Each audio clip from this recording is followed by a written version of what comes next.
Part 2 में हम देखते हैं वेडिंग से पहले 45 डेज रह गए हैं और गर्ल्स प्लान बनाना स्टार्ट कर देती हैं वेडिंग रुइन करने का। नॉयना वीजा की फोटो देखकर कहती है ये दोनों 7 साल से डेट कर रहे हैं, इसके बारे में किसी को कुछ पता ही नहीं चला। इंगिंग उसकी बात नहीं सुन रही थी तो नॉयना उससे कहती है मुझे पता है तुम्हें टेंशन हो रही है क्योंकि तुम्हारी जॉब चली गई और तुम्हें मेरे पैसे भी वापस देने हैं। पर इंगिंग, अगर तुम मेरी हेल्प करोगी डॉक्टर कॉन की गर्लफ्रेंड बनने में तो तुम्हें मेरे पैसे वापस देने की जरूरत नहीं है। बस तुम ये सोचना कि मैंने तुम्हें हायर किया है मेरा बॉयफ्रेंड ढूंढने के लिए। इंगिंग ये सुनकर हैरान होती है और पूछती है क्या तुम सीरियस हो? वो कहती है हाँ मैं सीरियस हूँ और मुझे विश्वास है कि मैं डॉक्टर कॉन की गर्लफ्रेंड बनने के लायक हूँ। इंगिंग अब टेंशन फ्री हो जाती है क्योंकि उसे पैसे वापस नहीं देने और वो कॉन्फिडेंटली नॉयना से कहती है एक्चुअली मैंने ऑलरेडी प्लान बना लिया है और वो उसे प्लान दिखाती है। नॉयना कहती है तुमने ये सीक्रेटली प्लान कब बनाया?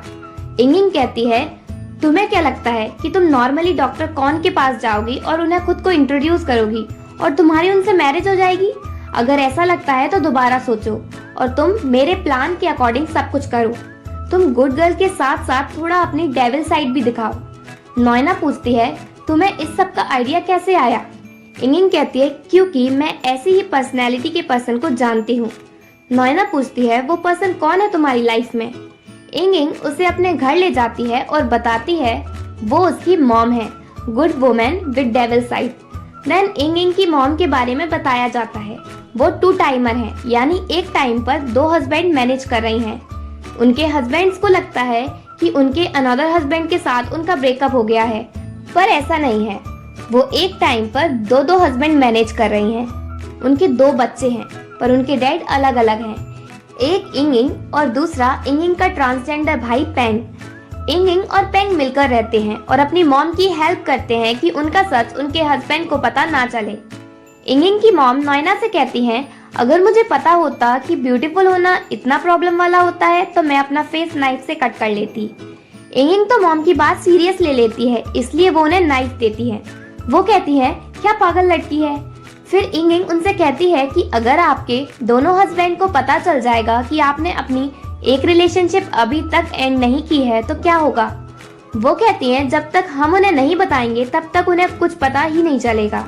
और तुम मेरी छोड़ो, तुम अपनी बताओ, तुम मैरिज कब कर रही हो अपने बॉयफ्रेंड के साथ? इंगिंग कहती है बॉयफ्रेंड सिर्फ बॉयफ्रेंड होते हैं। बॉयफ्रेंड का मतलब ये नहीं होता कि जो मेरे लिए सुइटेबल भी ना हो उससे मैं मैरिज कर लूं। तभी वहाँ पेंग आता है, इंगिंग का ट्रांसजेंडर भाई। वो मेकअप आर्टिस्ट भी है। वो उससे पूछता है तुमने मुझे यहाँ क्यों बुलाया? इंगिंग कहती है तुम नॉयना का लुक चेंज कर दो, उसको सुपर हॉट लेडी बना दो। पेंग उसका मेकओवर करने के लिए तैयार हो जाता है। देन लुक चेंज होने के बाद इंगिंग और नॉयना टेम्पल जाते हैं बहुत सारा खाना लेकर। मॉन्ग उनसे पूछते हैं तुमने क्या गलत किया है जिसके लिए तुम इतना सारा फूड लेकर आए हो? नॉयना कहती है ऐसा नहीं है, हमने अभी तक कुछ गलत नहीं किया। इंगिंग प्रे करती है कि गॉड मुझसे गुस्सा नहीं होना, मैं सच में नॉयना की हेल्प करना चाहती हूँ और अगर ये गलत काम है तो मैं नॉयना का पाप अपने साथ शेयर करूंगी। हेल जहाँ भी हो हम दोनों वहाँ साथ जाएंगे। टेम्पल से वापस आकर नॉयना कहती है हमने टेम्पल में फूड देकर बहुत अच्छा काम किया है, मुझे ऐसा फील हो रहा है जैसे मेरी लाइफ में कुछ अच्छा होने वाला है। इंगिंग नॉयना के सर में मारती है और कहती है ओवर रिएक्ट करना बंद करो, इतनी जल्दी कहीं विश पूरी होती है? तभी इंगिंग को उसका बॉयफ्रेंड बारूद का कॉल आता है। ये फर्स्ट टाइम है जब उसके बॉयफ्रेंड ने उसे पहले से कॉल किया तो उसे लगता है कि गॉड सच में उनके साथ अच्छा कर रहे हैं। जब वो कॉल रिसीव करती है तो बारूद कहता है घर आने की जरूरत नहीं है क्योंकि मैं सॉकर खेलने जा रहा हूँ। इंगिंग को गुस्सा आता है और कहती है मुझे गॉड को कॉल करना चाहिए और बताना चाहिए कि उन्होंने मुझे कितना गंदा बॉयफ्रेंड दिया है। नॉयना सिली बातें करती है। इंगिंग से कहती है तुम्हारे पास गॉड का नंबर है, मुझे भी दो ना प्लीज, मुझे उनसे बात करनी है। दूसरी तरफ हम देखते हैं कि वीसा के असिस्टेंट यू और सिन उसके आने से पहले सब कुछ प्रिपेयर कर रहे हैं क्योंकि अगर कुछ भी गलत हुआ तो वो गुस्सा हो जाएगी।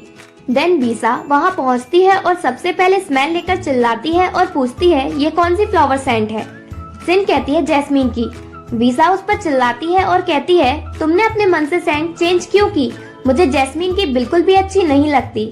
फिर वो कुछ लोगों से मिलती है जहाँ वो बहुत अच्छे होने की एक्टिंग करने लगती है और वर्क के बाद अगेन सिन पर गुस्सा होने लगती है। इवनिंग के टाइम वो डॉक्टर कॉन के घर जाती है डिनर के लिए। जब यू उसे फ्रूट बास्केट पकड़ाता है तो वो उससे उठाई भी नहीं जाती और यू पर गुस्सा होने लगती है। वो कहता है यहाँ आपको अपनी गुड इमेज बनानी है, इसलिए नाइसली एक्ट करो। फिर वो अंदर चली जाती है। बाहर हम दो क्यूट जासूसों को देखते हैं। वो कोई और नहीं बल्कि इंगिंग और नॉयना है, जो एक ट्री बनकर वहाँ वीजा पर नजर रख रहे हैं। डिनर के टाइम वीजा बहुत ही नाइसली एक्ट करती है, जैसे उसके जितना अच्छा तो कोई है ही नहीं। फिर वो डॉक्टर कॉन की मॉम से पूछती है कि उन्होंने सेंट कौन सी यूज की है, स्मेल बहुत अच्छी आ रही है। वो कहती है मैंने जैस्मीन की यूज की है, वो मुझे बहुत अच्छी लगती है। वीजा कहती है जैस्मीन? जैस्मीन तो मेरी भी फेवरेट है। कितनी जल्दी बदल गई लड़की। फिर डॉक्टर कॉन की मॉम वीजा से पूछती है कि क्या तुमने बच्चों के बारे में सोचा है मैरिज के बाद? वीजा कहती है वैसे मैं अभी अपनी वर्किंग लाइफ एंजॉय कर रही हूँ, इसलिए उसके लिए अभी आप मुझे थोड़ा टाइम दो। देन जब वीजा वहां से जाती है तो डॉक्टर कॉन से कहती है कि वो उसके साथ इंस्टा स्टोरी रिकॉर्ड करें। डॉक्टर कॉन बिना मूड के वीजा के साथ स्टोरी रिकॉर्ड करते हैं। फिर वो वीजा से पूछते हैं क्या हमें हर बार इंस्टा स्टोरी रिकॉर्ड करनी पड़ेगी जब हम मिलेंगे? वीजा कहती है बस तुम मेरे साथ रिकॉर्ड करो, ये हम दोनों के लिए ही अच्छा है। फिर वीजा पूछती है क्या तुम गुस्सा हो क्योंकि मैंने अभी तक बच्चों के बारे में नहीं सोचा? डॉक्टर कॉन कहते हैं नहीं ऐसा नहीं है, और मेरे पेरेंट्स को भी इससे कोई प्रॉब्लम नहीं है। देन वीजा वहां से चली जाती है। दोनों जासूस उन पर नजर रखे थे। नॉयना कहती है वीजा से मिलने के बाद भी डॉक्टर कॉन थोड़ा अपसेट लग रहे हैं। इंगिंग कहती है ये स्ट्रेंज साइन है किसी चीज का। नॉयना इस बात का मतलब कुछ और ही समझती है और स्मेल चेक करने लगती है। फिर कहती है ये स्ट्रेंज स्मेल मेरी बॉडी से आ रही है। इंगिंग कहती है मेरा मतलब ये नहीं है, मुझे लग रहा है कि डॉक्टर कॉन का अपसेट होना कोई साइन है, इसलिए अब मुझे और इन्फॉर्मेशन पता लगानी ही पड़ेगी। नॉयना कहती है वो तो हम पता लगा लेंगे, पर अब थोड़ा अलग तो हो लो, मच्छर काट रहे हैं, हमें फीवर हो जाएगा। इंगिंग कहती है शांत रहो, हम अभी ट्रीज हैं। नाउ वेडिंग में 44 डेज रह गए हैं। इंगिंग चुपचाप पैंग के मेकअप रूम में जाती है बिग लेने, क्योंकि अब वो डॉक्टर कॉन के बारे में जानने के लिए मास्टर डिग्री की स्टूडेंट बन रही है। तो वो बेड पर डली हुई शॉर्ट हेयर बिग उठाती है। बिग के उठाते ही पैंग जाग जाता है, क्योंकि बिग उसके ही सर पर लगी थी, जो इंगिंग ने देखी नहीं। फिर पैंग पूछता है तुम्हें क्या चाहिए, रूम में सीक्रेटली क्यों आई? वो कहती है तुम सो रहे थे, मैं तुम्हें डिस्टर्ब नहीं करना चाहती थी। पैंग उसे बिग दे देता है। देन अपना लुक चेंज करके एक स्टूडेंट की तरह इंगिंग नॉयना के साथ हॉस्पिटल जाती है, जहां वो डॉक्टर कॉन से मिलती है और उनसे कहती है कि वो ह्यूमन रिलेशनशिप की स्टडी कर रही है, इसलिए वो डॉक्टर कॉन का इंटरव्यू लेना चाहती है, क्योंकि उनकी मैरिज होने वाली है। वो इंटरव्यू देने के लिए तैयार हो जाते हैं। इंगिंग का फर्स्ट प्लान सक्सेसफुल होता है। देन वो कॉफी शॉप पर मिलते हैं इंटरव्यू के लिए, और वो अपना नेम विशाखा बताती है। फिर वो पूछती है आप सबसे पहले मुझे ये बताएं कि आपकी रिलेशनशिप आपकी फ्यूचर वाइफ के साथ स्टार्ट कैसे हुई? डॉक्टर कॉन बताते हैं जब मैं छोटा था तब मेरे पेरेंट्स ने मुझे उससे मिलवाया, हम फ्रेंड्स बन गए। फिर कॉलेज में उसने मुझे प्रपोज किया और मैंने उसका प्रपोजल एक्सेप्ट कर लिया। फिर मेरे पेरेंट्स ने मेरी मैरिज की डिसाइड कर ली वीजा से, और उसे भी इससे कोई प्रॉब्लम नहीं थी। इंगिंग कहती है आपकी बात से लग रहा है आपने लाइफ में कभी खुद से कुछ चूज ही नहीं किया, सब आपके पेरेंट्स ने ही किया है। डॉक्टर कॉन कहते हैं हाँ, और वैसे भी वीजा ही सिर्फ एक लड़की है जिसके मैं क्लोज हूँ, इसलिए मैंने मैरिज के लिए उसे चूज किया। फिर इंगिंग पूछते हैं आप मैरिज के बारे में क्या सोचते हो, क्या आप खुश हो? डॉक्टर कॉन कहते हैं मैं मैरिज को सिर्फ लाइफ का एक अनदर चैप्टर समझता हूँ, और मैं मैरिज इसलिए कर रहा हूँ क्योंकि वीजा चाहती है। डॉक्टर कॉन के आंसर से इंगिंग हैरान होती है और उसे फूल समझने लगती है। फिर डॉक्टर कॉन उससे क्वेश्चन पूछते हैं कि गर्ल की लाइफ में मैरिज की क्या इंपॉर्टेंस होती है। इंगिंग उन्हें बताती है मैरिज ड्रीम की तरह होती है, लाइफ का एक चैप्टर नहीं। कुछ तो मैरिज का डिसीजन लेने से पहले कई क्वेश्चंस के आंसर ढूंढते हैं, पर जब हम किसी से मिलते हैं जो हमें कॉन्फिडेंट फील कराता है मैरिज करने के लिए, तो हमारे सारे सुपर टफ क्वेश्चंस के आंसर मिल जाते हैं। डॉक्टर कॉन इंगिंग के आंसर से समझ जाते हैं कि मैरिज की क्या इंपॉर्टेंस होती है एक लड़की की लाइफ में। देन वो कहते हैं तुम मुझे शुरू से ही जानी पहचानी लग रही हो, क्या हम पहले मिल चुके हैं? इंगिंग कहती है नहीं, और अपने बाल को और खराब कर लेती है जिससे वो पहचान ना पाए। फिर वो कहते हैं क्या तुम अपना चश्मा उतारोगी? इंगिंग ये सुनते ही अपने चश्मे के ऊपर एक और चश्मा लगा लेती है और बोलती है सन बहुत ब्राइट है, मेरी आईज हर्ट हो रही हैं। और फिर इंटरव्यू कंप्लीट करके वहाँ से भाग आती है। घर आकर नैना को सारी बात बताती है और बोलती है डॉक्टर कौन को देखकर लग रहा था कि वो इस मैरिज के लिए तैयार नहीं है और मुझे लगता है अगर उन्हें सही लड़की मिल जाएगी जिसे वो सच में लाइक करें तो वो अपना माइंड चेंज कर सकते हैं मैरिज के बारे में।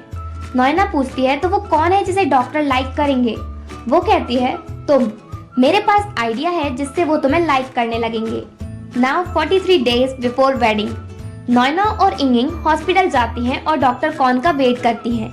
इंगिंग अपना लुक चेंज कर लेती है और ओल्ड लेडी बन जाती है जिससे डॉक्टर उसे पहचान ना पाए। जब वो हॉस्पिटल से जाने लगते हैं तो वो दोनों डॉक्टर को फॉलो करती हैं।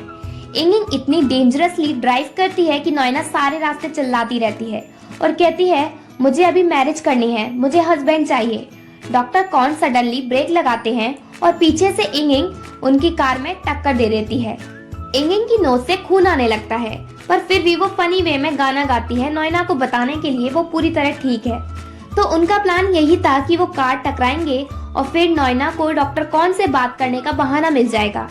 और इसी के साथ पार्ट 2 एंड होता है। जल्दी ही मिलेंगे नेक्स्ट वीडियो में, तब तक के लिए बाय बाय।